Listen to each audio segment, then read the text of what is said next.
اور پھر جنازہ جس طریقے سے پڑھایا، وہ کیسے؟ سب سے پہلے پڑھے گا، پہلی تکبیر کے بعد کیا پڑھا جاتا ہے؟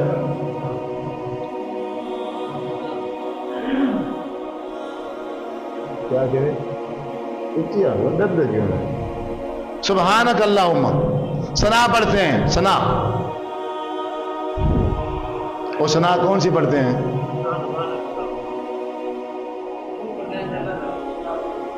ٹھیک ہے، وہ میں خود بتا رہا ہوں، آپ نہیں پوچھا۔ جب پوچھتا ہوں تو آپ نہیں بتاتے، اب میں خود بتا رہا ہوں بھائی۔ اچھا، جو ثنا پڑھتے ہیں نماز جنازے میں، وہ کسی حدیث میں بھی نہیں ہے۔ لو، یہ ریکارڈ ہو رہی ہے بات، یہ کو میں ہوا میں پھینک کے نہیں جا رہا، اس بھائی سے ریکارڈنگ لے جانا، ڈھونڈ کے آؤ۔ جو ثنا نماز جنازے میں پڑھی جاتی ہے وہ کسی حدیث کی کتاب میں ہے ہی نہیں، ضعیف تو دور کی بات۔ تو پھر کہاں سے آئی؟ اور کہاں سے آئی؟ جہاں سے یہ باقی سارے مسائل لے کے آتے ہیں، اللہ کے رسول سے نہیں ہے۔ سبحانک اللہم، ثنا ہے حدیث میں، ثنا حدیث میں ہے۔ حضرت عمر فاروق رضی اللہ تعالیٰ عنہ اس کے راوی ہیں، وہ جب نماز شروع کرتے تھے تو ثنا پڑھتے تھے، سبحانک اللہم وبحمدک وتبارک اسمک وتعالی جدک ولا الہ غیرک، اور اس میں جل ثناؤک نہیں ہے، انہوں نے اس میں جل ثناؤک اپنی طرف سے ایڈ کر کے، جو کہ اللہ کے رسول نے تعلیم نہیں دی ہے، جو کہ صحابہ کرام کو نہیں بتایا گیا، جو کہ صحابہ کرام نے نہیں پڑھا، اپنی طرف سے جل ثناؤک کے الفاظ لگا کے مکمل کی مکمل ثنا جو ہے سنت کے خلاف کر دی۔ مقصد یہ ہے ہمارا کوئی عمل بھی اللہ کے رسول کی سنت کے مطابق نہ ہو۔ اور پھر دوسری تکبیر کے بعد کیا ہوتا ہے؟ درود شریف، اور درود شریف جو پڑھتے ہیں وہ کسی حدیث میں نہیں ہے۔ تو صاحب سے پتہ نہیں مولوی تو ہے کیا؟ اگر آپ نے کبھی نہیں سنا تو اس میں میرا تھوڑی قصور ہے، اگر آپ نے کبھی نہیں سنا اس میں میرا تھوڑی قصور ہے۔ اچھا، پھر درود پڑھیں گے جی، اللہم صلی علی محمد وعلی آل محمد کما صلیت وسلمت ورحمت وترحمت۔ او بھائی، یہ سلمتا ورحمتا وترحمتا یہ کہاں ہے؟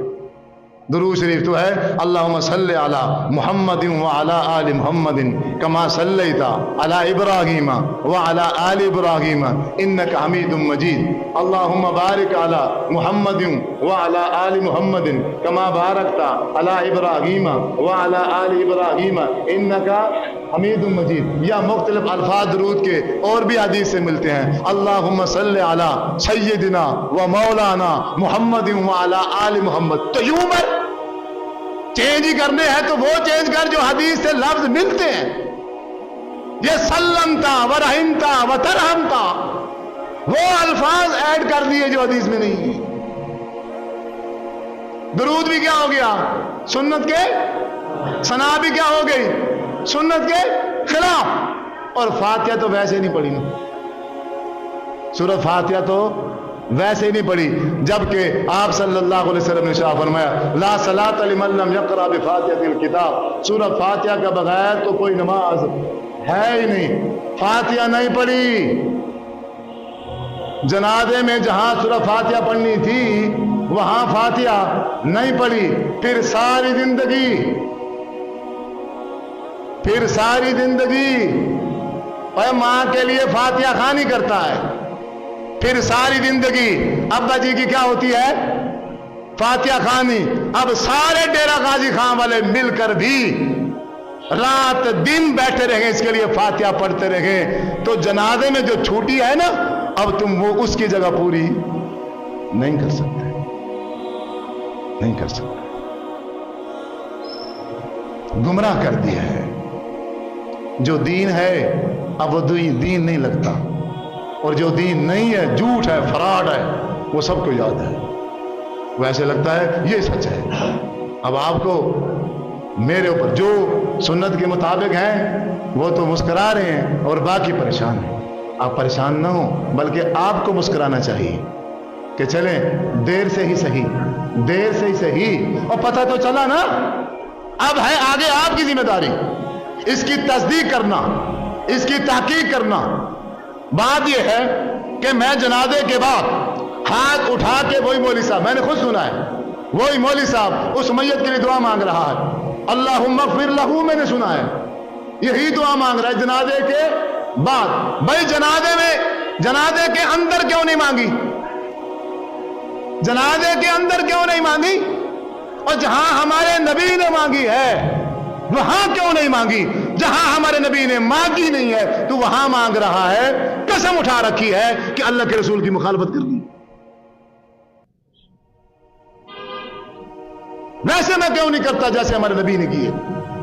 آپ بتاؤ یہ بات صحیح ہے یا غلط ہے؟ اگر ہم سب اللہم اغفر لحینا کے ساتھ ساتھ اللہم اغفر لہو بھی دعا یاد کر لیں تو یہ غلط کام کہہ رہا ہوں یا صحیح کہہ رہا ہوں؟ بات صحیح ہے یا غلط ہے؟ اب مجھے فون آ رہے ہیں دبئی سے, سعودیہ سے, ادھر پورے پاکستان سے. وہ ایک جنازے کی ویڈیو ہے میری فیس بک پہ, وہ وائرل ہے. اب اس کے حوالے سے فون آ رہے ہیں جلدی اس کو ڈیلیٹ کرو. کون سا ہم نے دھوکہ کیا ہے؟ جلدی اس کو ڈیلیٹ کر دو, یوں کر دو, فلاں کر دو. دھمکیاں دے رہے ہیں جیسے میری موت جو ہے ان کے ہاتھ میں ہے. انہیں پتہ نہیں ہے جسے دین کی چوٹ لگ جائے ایک دفعہ, جسے ایمان کا مزہ ایک دفعہ آ جائے, وہ پھر جنت میں جا کے بھی اللہ کے بار بار پوچھنے کے بعد اور کچھ چاہیے, اور کچھ چاہیے, اور کچھ چاہیے, لاسٹ میں یہی کہتا ہے ہاں اللہ اگر بار بار پوچھ رہے ہیں آپ, لگتا ایسا ہے کہ جیسے جب تک ہم بتائیں گے نہیں آپ ہم سے پوچھتے ہی رہیں گے, تو پھر ہماری ایک خواہش ہے ہمیں دنیا میں دوبارہ بھیجا جائے اور تیرے نام پہ کٹ جائیں ایک بار پھر, ہم تیرے نام پہ ایک بار ہم پھر کٹ جائیں. وہ جو لذت آئی تھی نا وہ ایک بار دوبارہ مل جائے. انہیں کیا پتا جنہوں نے دین کو سمجھا ہی نہیں, انہیں کیا پتا جنہوں نے دین کی کوئی قربانی نہیں دی. صرف سن لینے سے کچھ نہیں ہوتا بھائی. ہمارا کوئی عمل بھی ہم سننے کے بعد, قرآن اور حدیث سننے کے بعد ہماری عادت کیا ہے؟ یسمع آیاتنا تتلی علیہ ثم یصر مستکبرا, پھر ہم اپنی اس غلطی پہ ڈٹے رہتے ہیں. انداز یہ ہوتا ہے کأن لم یسمعھا, گویا کہ اس نے سنا ہی نہیں. یا وَإِذَا عَلِمَ مِنْ آیَاتِنَا شَيْئًا اتَّخَذَهُ هُزُوًا, پھر مانیں گے نہیں بلکہ سننے کے بعد سمجھنے کے بعد مذاق اڑائیں گے. ہاں وہابی تھا, میں وہابی نہیں ہوں, نہ میں اہل حدیث ہوں, نہ اہل حدیث کہنے کی ضرورت ہے مجھے. میں اہل حدیث نہیں ہوں, میں وہابی نہیں ہوں. وَإِذَا عَلِمَ مِنْ آیَاتِنَا شَيْئًا اتَّخَذَهُ هُزُوًا, پر تم مذاق نہ اڑانا ان باتوں کی جو میں نے بتایا آپ کو. اس میں سے ایک بات بھی میری نہیں ہے. یہ ساری کی ساری باتیں وہ ہیں جو اللہ کے رسول صلی اللہ علیہ وسلم نے. تحقیق کرنا, تصدیق کرنا, وہابی کر کے بات کو ٹال نہ دینا, بات کو ضائع نہ کر دینا. ورنہ جو دھوکہ ہمارے پہلے بزرگوں کا ساتھ ہو چکا ہے ہمارے ساتھ بھی کل وہی ہو. ہم سب گنہگار ہیں, ہم سب خطا کار ہیں. یہی ایک آخری ہمدردی ہے انسان کے ساتھ, یہی ایک آخری ہمدردی ہے انسان کے ساتھ. اور بھائی سارے اپنے اختلافات کو ختم کر کے سارے ایک زبان ہو کے مخلص ہو کے وہ بھائی جا رہا ہے. یہ پھر شکل کبھی نظر نہیں آئے گی, یہ پھر دنیا میں کبھی نہیں آئے گا. اب سارے متفق ہو جاؤ, تم چاہے جو مرضی ہو سب متفق ہو کے اس کے لیے بخشش کی دعا کرو, اللہ تعالیٰ اس کو معاف کر دے. ہمارا بھائی ہے یار, بریلوی ہے تو کیا ہو گیا ہے, بریلوی کا جنازہ نہیں پڑھنا. آیت کہاں تھی؟ ان مشرکین مکہ کے لیے تھی, ان کو بریلی میں بھی فٹ کر دیں. ان کا نماز جنازہ نہیں پڑھنا, دیوبندیہ کا نہیں پڑھنا, فلاں کا نہیں پڑھنا, فلاں کا نہیں پڑھنا. سارے مخلص ہو کے اللہم اغفر لہ وارحمہ وعافہ واعف عنہ. جس کو آتی ہے الحمدللہ, اگر جس کو نہیں آتی وہ اس دعا کو یاد کرے. آپ پلے سٹور پہ جاؤ, گوگل پہ جاؤ, صرف اللہم اغفر لہ آپ لکھو گے, مکمل کی مکمل دعا آ جائے. یا آپ مجھے کہو گے واٹس ایپ کے ذریعے آپ تک پہنچ جائے گی. آپ خود بھی یاد کرو اور اپنے بچوں کو بھی یاد کراؤ. اور میرا ایک مشورہ ہے آپ سب بھائیوں سے، ہماری ماں نے اور ہمارے باپ نے ہمارے لیے کیا کچھ نہیں کیا. ہماری ماں نے اور ہمارا ماں باپ زندگی میں ہمارے لیے کیا کچھ نہیں کرتے، تو کیا ہم ان کے لیے یہ اتنا چھوٹا سا کام بھی نہیں کر سکتے؟ مثلا میری دلی خواہش ہے کہ نماز جنازہ ماں باپ کا بیٹا ہی پڑھائے. کوئی مولوی نہ بلایا جائے، وہ چاہے جو مرضی جتنا بڑا عالم ہو. ماں باپ کا جنازہ کون پڑھائے؟ بیٹا پڑھائے. بیٹے کا جو دل ہوتا ہے اس وقت بالکل ٹوٹ چکا ہو، وہ غم میں بھرا ہوا ہے. اگر وہی بیٹا اللہم اغفر لہ دعا ترجمے کے ساتھ یاد کر لے، اللہم اغفر لہ دعا ترجمے کے ساتھ یاد کر لے، ایمان جانو کہ وہ دعا جب اپنے باپ کا اپنی ماں کا جنازہ پڑھائے گا، جب وہ اس دعا میں آئے گا نا، اللہم اغفر لہ، اللہ میری ماں کو معاف کر دے، اللہ میرے باپ کو معاف کر دے، وہ چیخ چیخ کر روئے گا. اور اس کے رونے سے اثر کیا ہوگا؟ پیچھے جتنا بھی مجمع ہے اس کے رونے کی وجہ سے، اس کے رونے کی تاثیر سے سب کے دل موم ہوں گے. اس کے رونے کا اثر سب پہ آئے گا، ایک ماحول بنے گا. اور اللہ تبارک و تعالیٰ کی ذات تو ویسے متوجہ کھڑی ہے. تو جب اس دل لگی سے، اس انداز سے جب دعا مانگی جائے گی اس ماں کے لیے، اس باپ کے لیے، آپ بتاؤ جو بیٹا مانگے گا اپنی ماں کے لیے یہ دعا، میں اگر وہی دعا اس کی ماں کے لیے مانگوں تو میری وہ کیفیت نہیں بنے گی. کوئی بھی عالم، کوئی بھی مولوی جنازہ پڑھائے گا، وہ دعا مانگے گا، اس کی وہ کیفیت کبھی بھی، کیونکہ اس کی ماں نہیں ہے، کیونکہ اس کا باپ نہیں ہے. ایک جنازہ آپ خود پڑھائیں، کوئی مشکل نہیں ہے، آسان ہے. اور اس کے لیے داڑھی بھی ضرورت نہیں ہے، بغیر داڑھی کے پڑھائیں. اور داڑھی کو امامت کی شرطوں میں سے تھوڑی ہے. آپ جنازے کی صرف دعا یاد کریں. پڑھانا کیسے ہے؟ پہلی تکبیر کے بعد الحمد شریف، سورہ فاتحہ، بس. بعد محدثین سورت ساتھ قرآن مجید کی کوئی آیت ملا لیں یا کوئی سورت ملا لیں، اس کی بھی اجازت دیتے ہیں. اگر آپ صرف سورہ فاتحہ پڑھ لیں ٹھیک، جیسے ابو ہریرہ رضی اللہ تعالیٰ عنہ سے ثابت ہے، سورہ فاتحہ پڑھیں، وہ تو آتی ہے نا سب کو، آتی. اچھا، پھر درود ابراہیمی جو ہم نماز میں پڑھتے ہیں وہ تو آتا ہے نا جی، یا وہ سلم ترحم تمال آتا ہے. اچھا جی، وہ بھی سب کو آتا ہے تقریباً، جو نماز پڑھتے ہیں الحمدللہ انہیں درود ابراہیمی بھی آتا ہے. اچھا، باقی رہ گئی تیسری اللہم اغفر لی حجینا، وہ بھی ماشاءاللہ آتی ہے. رہ گئی ہے صرف ایک دعا، رہ گئی ہے صرف ایک دعا، وہ ہے اللہم اغفر لہ، اللہم اغفر لہ. اس کو یاد کر لیں، اس کو یاد کر لیں. ہر بندہ اپنے والدین کا جنازہ پڑھا سکتا ہے، یہ کوئی مشکل ہے؟ ایک یہ کریں، اور دوسرا اپنی ماں ہو یا اپنا باپ ہو، اس کو غسل بھی خود دے، اس کو غسل بھی خود دے. ان مولویوں سے یا یہ جو غسل دینے والی عورتیں ہیں ان سے غسل نہ دلوایا کریں. میں تو حیران ہوتا ہوں، دیکھو جی جہالت ہے نا. کہتے ہیں اگر بیوی فوت ہو جائے تو خامد اس کو غسل نہ دے. بیوی فوت ہو جائے کہتے ہیں خامد غسل نہ دے. خامد اگر فوت ہو جائے تو اس کو بیوی غسل نہ دے، بلکہ کون غسل دے؟ اور بندہ آئے گا وہ غسل دے گا، اور عورت آئے گی وہ غسل دے گی. اگر قرآن مجید اٹھائیں سورت نور، تو سورت نور میں اللہ تعالیٰ نے اشارہ فرمایا ہے کہ یار کوئی 16 لینا لگا نا اگے بھی آیت نہیں لبھی. اچھا، اگر قرآن مجید اٹھائیں سورت نور ہے، سورت نور میں اللہ تبارک و تعالیٰ نے اشارہ فرمایا ہے کہ اجنبی عورت سے بھی پردہ ہے. اجنبی عورت سے بھی کیا ہے؟ پردہ ہے. بھائی جس اجنبی عورت سے پردہ ہے آپ اسے غسل کیسے دلواؤ گے؟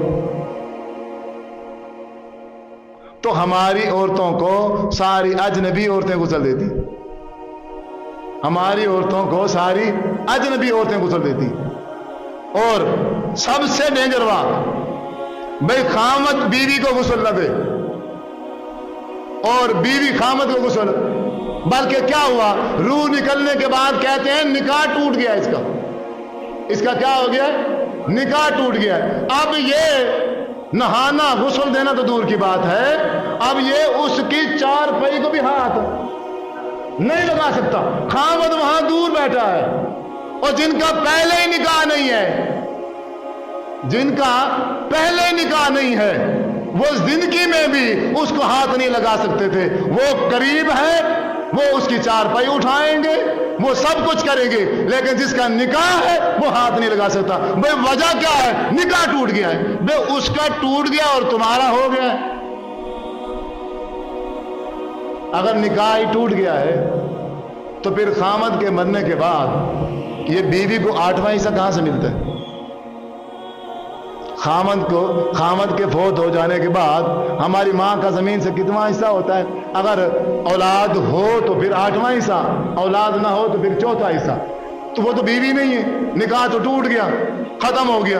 تو پھر یہ 8واں حصہ جائیداد کا کہاں سے آیا؟ جب آپ صلی اللہ علیہ وسلم سے پوچھا گیا کہ اگر ایک شخص کی 4 بیویاں ہیں اور وہ بندہ فوت ہو گیا, اب فیصلہ ہو گیا ہے اس کا جنت میں جانے کا اور اس کی بیویوں کا بھی, یہ بھی جنت میں جائیں. اللہ کے رسول, آپ سے سوال یہ ہے کہ ان 4 بیویوں میں سے, ابھی بیوی ہیں, ان 4 بیویوں میں سے جنت میں اس کے ساتھ کون جائے گی؟ آپ نے ارشاد فرمایا جس کا اخلاق اچھا ہوگا وہ اس کے ساتھ جائے گا. پھر بھی بیوی کہاں؟ اور قرآن مجید کہتا ہے اگر کسی کا خامد فوت ہو جائے, خامد کہا بندے کے مر جانے کے بعد, پھر بھی اللہ نے کہا اگر کسی عورت کا خامد فوت ہو جائے وہ اس کی عدت کیا ہے؟ 4 مہینے 10 دن. اللہ خامد کہہ رہا, اور انہوں نے بیٹھ کے اس کا نکاح ہی توڑ دیا ہے. اب اس کو قریب نہیں آنے دیں. جبکہ حضرت فاطمہ الزہرا رضی اللہ تعالی عنہ نے وصیت کی تھی حضرت علی رضی اللہ تعالی عنہ کو کہ اگر مجھے موت آ جائے تو مجھے حضرت علی میرا خامد ہی غسل دے, میرے خامد کے علاوہ اور کوئی غسل نہ. کیوں؟ وجہ بہت بڑی وجہ ہے, اور اسی وجہ سے ابوبکر صدیق رضی اللہ تعالی عنہ نے وصیت کی تھی کہ جب میں فوت ہو جاؤں تو مجھے غسل میری بیوی حضرت آسماء دے, ان کے علاوہ مجھے غسل کوئی نہ دے. کیوں؟ خامد اور بیوی کا جو ایک تعلق ہے, خامد بیوی کا جو ایک تعلق ہے, ہر انسان کی یہ جو باڈی ہے نا, اس کے مختلف راز ہیں. ہر انسان کی کمی, کوتاہی, اچھائی, برائی, سب میں کیا ہے, یہ انہی کانوں نے سنا ہے, انہی کانوں نے سنی ہے یہ برائیاں. میت کو پھٹے پہ لٹا کے ایک بندے کا کام ہوتا ہے غسل دینا, صرف میت کو پھٹے پہ لٹا کے 4 پہیاں سائڈ میں کھڑی کر کے پھر مکمل 4 پہیوں کے چاروں طرف سارے بندے کھڑے اوپر دیکھ رہے ہیں. اس کو ننگا کیا ہوا ہے, غسل دیا جا رہا ہے, یہ سب اوپر چڑھ کے کیا کر رہے ہیں؟ کوئی کام نہیں ہے, صرف دیکھ رہے. دیکھ کے تو ہے کیسا. پھر وہ راز دیکھیں گے, راز دیکھنے کے بعد وہ غسل دینے والا اگر اس بندے میں کوئی کمی کوتاہی ہے, انسان ہے, بیماری کی وجہ سے مرنے سے پہلے بیمار تھا, مرنے سے پہلے کیا تھا؟ بیمار تھا, کوئی جسم میں فالٹ پیدا ہو گیا, کوئی سوراخ ہو گیا, کوئی ایسی کمی کوتاہی اکثر ہو جاتی ہے, پھر وہ کیا کرتا ہے غسل دینے والا؟ پورے علاقے میں اس کے اس عیب کو فاش کر دیتا. ایمانداری سے بتاؤ, اگر یہ غسل دینے والا بیٹا ہوتا, اگر یہ غسل دینے والی بیوی ہوتی, اس نے تو پہلے ہی دیکھ رکھا ہے, اس کو تو پہلے ہی پتا ہے کہ میرے خامد کے جسم میں کیا کمی ہے اور کیا اچھائی. یہ 2 بندے ایک دوسرے کے ہر راز سے واقف ہیں. اس لیے حضرت فاطمہ رضی اللہ تعالی عنہ نے کہا مجھے غسل کون دے؟ میرا خامد. اور حضرت علی رضی اللہ تعالی عنہ نے ہی حضرت فاطمہ رضی اللہ تعالی عنہ کو غسل دیا تھا, اور حضرت عاصم رضی اللہ تعالی عنہ نے حضرت ابوبکر صدیق رضی اللہ تعالی عنہ کو غسل دیا تھا. اور جب ہمارے نبی کی باری آئی, آپ صلی اللہ علیہ وسلم کی روح مبارک شمار والے دن قبض ہوئی, اور پھر صحابہ کے اختلاف کی وجہ سے پھر بدھ والے دن جا کے بدھ والے دن جا کے فیصلہ ہوا آپ صلی اللہ علیہ وسلم کی قبر مبارک کا. پھر آپ صلی اللہ علیہ وسلم کو کپڑوں سمیت غسل دیا گیا. جب صحابہ نے غسل دے دیا, صحابیہ تو اندر تھیں, جب حضرت عائشہ صدیقہ رضی اللہ تعالی عنہا کو علم ہوا کہ حضور کو غسل دے دیا گیا ہے تو پھر وہ بڑی پچھتائیں اور انہوں نے کہا کاش اگر یہ الجھن کا ماحول نہ ہوتا, اگر یہ الجھن کا ماحول نہ ہوتا ہم اپنے نبی کو ازواج مطہرات خود غسل دیتے. اور حضور نے کیا کہا تھا جب آپ جنت البقیع سے نماز جنازہ پڑھا کے گھر آئے, دیکھا حضرت عائشہ صدیقہ رضی اللہ تعالی عنہا کے سر میں درد ہے اور اس درد کی وجہ سے کہہ رہی ہیں واہ راساہو, واہ ہے میرا سر, ہے میرا سر. حضور نے کہا نہیں نہیں عائشہ تم ایسا نہ کہو, میں کہتا ہوں واہ راساہو, واہ راساہو, محبت تھی خامد اور بیوی کی. اور کہا اے عائشہ تمہیں پریشان ہونے کی ضرورت نہیں ہے, اگر خدا نہ خواستہ تمہیں موت آ جائے, خدا نہ خواستہ اگر تمہیں موت آ جائے تو میں تمہیں غسل بھی خود دوں گا, تجھے کفن بھی خود دوں گا. سننا, تجھے غسل بھی خود دوں گا, تجھے کفن بھی خود دوں گا, اور تیری نماز جنازہ بھی میں خود پڑھاؤں گا, اور تجھے قبر میں بھی میں خود دفناؤں گا. کہتے ہیں خامد ہاتھ نہیں لگا سکتا, خامد ہاتھ نہیں لگا سکتا. یہ سب جہالت ہے. جو کام, یہ سارے کام ہمارے اوپر نہ ڈالو. جنازہ بھی ہم پڑھائیں, نکاح بھی ہم پڑھائیں. ہم پھر نکاح پڑھائیں گے نا تو پھر تمہیں کرار سمجھ کر پڑھائیں گے, غیر مسلم سمجھ کر پڑھائیں گے, کیونکہ پھر ہم تمہیں کلمہ پڑھائیں گے. پھر اور کلمہ پڑھائی جاتی ہیں وہ انگریزوں کو, جو پہلے مسلمان نہ ہو اس کو اسلام میں لانا ہو, پھر کلمہ شہادت پڑھایا جاتا ہے. پھر ہم تمہارے ساتھ یہ سلوک کریں گے. اور بھائی یہ کچھ چیزیں ہیں جو خود کرنی ہیں. نماز جنازہ خود پڑھائیں, اپنے والدین کو خود غسل دے. ماں ہے تو بیٹیاں غسل دے, بیوی ہے تو خامد غسل دے, خامد ہے تو بیوی غسل دے, بیوی غسل دے. اتنا بڑا ثواب ہے, اتنا بڑا اجر ہے, یہ بہت بڑے اجر کی بات ہے. اگر نیت وہاں صرف یہ ہو رب کی رضا, پھر بہت بڑا اجر ہے اور بہت بڑا ثواب ہے. لیکن ہمارے ہاں نیت غسل دینے کی اجر اور ثواب نہیں ہوتا. وہ بعد میں ملنے والا بستر ہوتا ہے, بعد میں ملنے والی وہ چارپائی ہوتی ہے, بعد میں ملنے والے وہ سوٹ ہوتے ہیں, بعد میں ملنے والے وہ برتن ہوتے ہیں, بعد میں ملنے والے وہ سارا سامان جیسے ایک دلہن کا ہوتا ہے, وہ سارا کا سارا پھر اس کو نہلانے والی کو دیا جاتا ہے. اللہ اکبر. اسی لیے اس نے اپنا یہ کام چن رکھا ہے, مختص کر رکھا ہے. جب بھی مرے گا ایک ہی بندہ ہے پورے علاقے میں غسل دینے کے لیے, اس کو اٹھا کے لے. بزنس ہے, کاروبار بنا دیا ہے, اور اس کی مین وجہ ہم خود ہیں, اور آپ ہی نے ہمیں موقع دیا ہے اس دین کے نقشے کو چینج کرنے کا. اور آج حالت یہ ہے, آج کیفیت یہ بن گئی ہے, ہم مولویوں نے اسے چینج کر کے اتنا چینج کر دیا ہے. اب وہ جو خالص شریعت ہے, اب وہ جو خالص دین ہے, اب وہ ہمیں اجنبی لگتا ہے. اب وہ جب ہم سنتے ہیں تو عجیب لگتا ہے, یہ کیا بات ہو گئی, یہ تو ہم نے کبھی نہیں سنا. اتنا بڑا ہو گیا میں 60 سال ہو گئے مجھے, میں نے تو آج تک نہیں سنا. اور جب آپ صلی اللہ علیہ وسلم نے شروع میں آ کے اللہ کا پیغام دیا, سیم اسی طرح مشرکین نے کہا کمال ہو گیا, آج تک تو ہم نے تو نہیں سنا, ہمارے باپ دادوں نے تو نہیں کہا, یہ تو آج نئی بات سن رہے ہیں. آپ نے کہا اس وقت اجنبی دین تھا, پھر میری امت میں ایک وقت ایسا آ جائے گا یہ دین پھر اجنبی ہو جائے گا.